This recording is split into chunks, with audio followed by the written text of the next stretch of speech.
मनुष्य जब पहली बार अपने भीतर झांक कर यह प्रश्न करता है कि मैं कौन हूं, तब वह केवल एक दार्शनिक जिज्ञासा नहीं कर रहा होता, बल्कि अपने पूरे जीवन की नींव पर प्रश्न खड़ा कर रहा होता है। सामान्यतः मनुष्य ये मानकर चलता है कि उसके भीतर कोई स्थायी सत्ता है, एक आत्मा, एक मैं जो सोचती है, निर्णय लेती है, कर्म करती है और उन्हीं कर्मों का फल भोगती है। इसी धारणा पर सुख दुख, पाप पुण्य, कर्म फल और मोक्ष की पूरी इमारत खड़ी कर दी जाती है। पर बुद्ध इसी सहज मानी गई धारणा को चुनौती देते हैं। वे कहते हैं, मानने से पहले देखो, जिस आत्मा या कर्ता की बात तुम कर रहे हो, क्या वे वास्तव में तुम्हारे अनुभव में कहीं दिखाई देती है? बुद्ध का दृष्टिकोण किसी ग्रंथ, परंपरा या आस्था पर आधारित नहीं है। उनका आग्रह केवल निरीक्षण पर है। वे कहते हैं, अपने अनुभव को ध्यान से देखो। जब तुम कहते हो मैं, तो वास्तव में किसकी ओर संकेत कर रहे हो? शरीर की ओर। ये शरीर तो निरंतर बदल रहा है।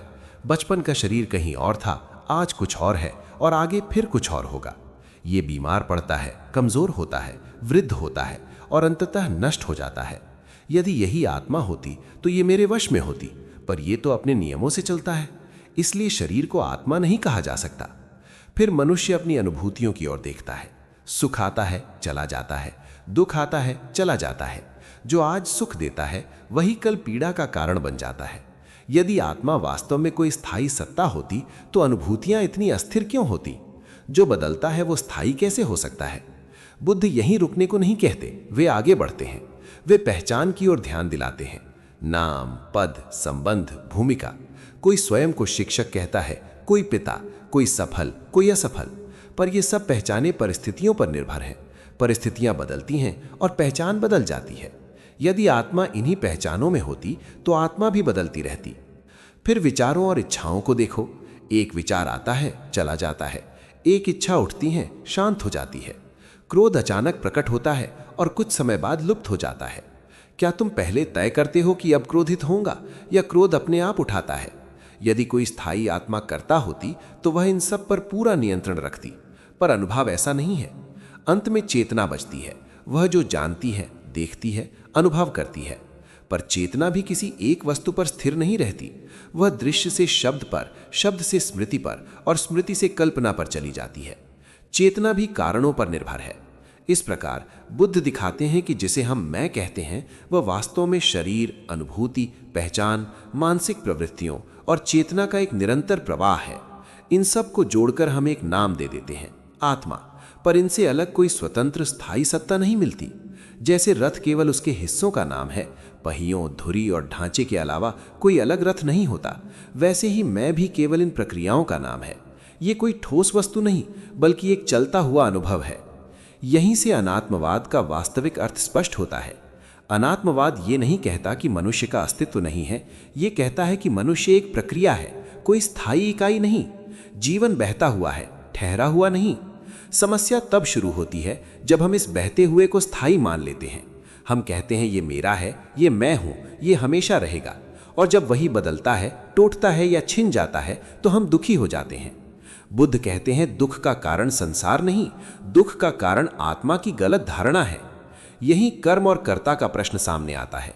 सामान्यतः ये माना जाता है कि हर कर्म के पीछे कोई कर्ता होना चाहिए, पर बुद्ध इस धारणा को भी अनुभव की कसौटी पर रखते हैं। वे पूछते हैं, क्या सच में हर कर्म से पहले कोई स्थायी मैं बैठकर निर्णय लेता है?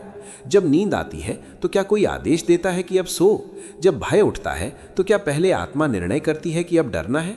अधिकतर कर्म स्वतः घटित होते हैं, संस्कारों, आदतों, परिस्थितियों और कारणों के परिणाम स्वरूप। जैसे हवा चलती है बिना किसी हवाकार के, जैसे वर्षा होती है बिना किसी वर्षाकार के, वैसे ही कर्म घटित होता है बिना किसी स्थायी कर्ता के। बुद्ध कहते हैं, कर्म के लिए कर्ता की नहीं, कारण कार्य की आवश्यकता होती है।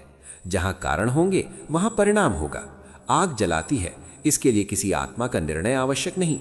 इसी प्रकार लोभ, अज्ञान और तृष्णा कर्म को जन्म देते हैं और उन्हीं से उसके फल उत्पन्न होते हैं।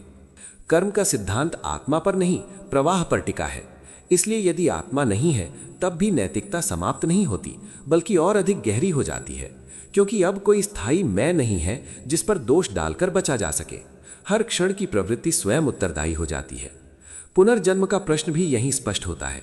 बुद्ध नहीं कहते कि आत्मा एक शरीर से दूसरे शरीर में जाती है, वे कहते हैं कर्म की प्रवृत्ति आगे बढ़ती है। जैसे एक दीपक से दूसरा दीपक जलता है, वही लौ नहीं जाती, पर बिना पहली लौ के दूसरी नहीं जल सकती। इसी तरह एक जीवन की तृष्णा और अज्ञान दूसरे जीवन की चेतना को आकार देते हैं। इसमें किसी स्थायी आत्मा की आवश्यकता नहीं होती। जब ये समझ गहरी होती है कि न कोई स्थायी आत्मा है और न ही कोई स्थायी कर्ता है, तब अहंकार ढीला पड़ने लगता है। मैं और मेरा का बोझ हल्का हो जाता है। तब कर्म बोझ नहीं रहता, केवल सजग प्रतिक्रिया बन जाता है।